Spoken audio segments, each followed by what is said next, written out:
Avoid the unilateral thinking trap. ഈ പറയാൻ ഉദ്ദേശിക്കുന്നത് വേറൊന്നുമല്ല. നമുക്ക് ഒരു നേതാവ് എന്നുള്ള രീതിയിൽ നമ്മൾ ഒരു സ്ഥാപനത്തിൽ പ്രവർത്തിക്കുമ്പോൾ തീർച്ചയായിട്ടും ആ സ്ഥാപനത്തിൻ്റെ നന്മയ്ക്ക് വേണ്ടി പല തീരുമാനങ്ങൾ നമ്മൾ എടുക്കേണ്ടതായിട്ട് വരും. പല നിർണായകമായിട്ടുള്ള തീരുമാനങ്ങൾ. ആ തീരുമാനങ്ങൾ എടുക്കണം എന്നുണ്ടെങ്കിൽ തീർച്ചയായിട്ടും നമുക്ക് പല രീതിയിലുള്ള ഇൻപുട്ട് വേണ്ടി വരും. അതിനെ ആസ്പദമാക്കിയായിരിക്കും നമ്മൾ തീർച്ചയായിട്ടും ഈ തീരുമാനങ്ങൾ എടുക്കാൻ പോകുന്നത്. പക്ഷേ ഈ ഇൻപുട്ട് നമ്മൾ എവിടുന്ന് എടുക്കുന്നു, ആരുടെ കയ്യിൽ നിന്ന് എടുക്കുന്നു എന്നുള്ളത് വളരെ പ്രധാനമാണ്. അതിനെക്കുറിച്ചാണ് ഇവിടെ പറയുന്നത്.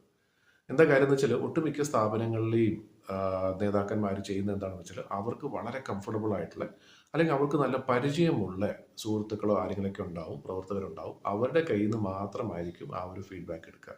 പക്ഷെ അങ്ങനെ എടുത്തു കഴിഞ്ഞാൽ എന്താ പ്രശ്നം എന്ന് വെച്ചാൽ ഒരു നേതാവ് എന്നുള്ള രീതിയിൽ നമ്മളെ തൽക്കാലത്തേക്ക് പിണക്കാതിരിക്കാൻ വേണ്ടി നമുക്ക് നല്ല വേണ്ടപ്പെട്ട ആളുകൾ എന്തായിരിക്കും ചെയ്യുന്നത്, നമ്മൾ കേൾക്കാൻ ആഗ്രഹിക്കുന്ന കാര്യങ്ങൾ മാത്രമായിരിക്കും നമ്മളോട് പറയുന്നത്. പക്ഷെ അത് തീർച്ചയായിട്ടും നല്ലൊരു തീരുമാനം എടുക്കാനായിട്ട് നമുക്ക് സഹായകരമാവില്ല. അപ്പോൾ ഇവിടെ പറയുന്നത് എന്താണെന്ന് വെച്ചാൽ തീർച്ചയായിട്ടും വ്യത്യസ്തമായിട്ടുള്ള ആളുകളിൽ നിന്നും ആ അഭിപ്രായങ്ങൾ കളക്ട് ചെയ്യാനുള്ള ഒരു ധൈര്യം നമ്മൾ തീർച്ചയായിട്ടും കാണിക്കണം. ഒരു നല്ല നേതാവിൻ്റെ ഒരു ലക്ഷണമാണത്. അപ്പോൾ നമുക്ക് ഒരു പരിചയമില്ലാത്ത നമ്മുടെ സ്ഥാപനത്തിലുള്ള ആളുകളുണ്ടെങ്കിൽ അവരോടും കൂടി അഭിപ്രായം തീർച്ചയായിട്ടും നമുക്ക് തേടാവുന്നതാണ്.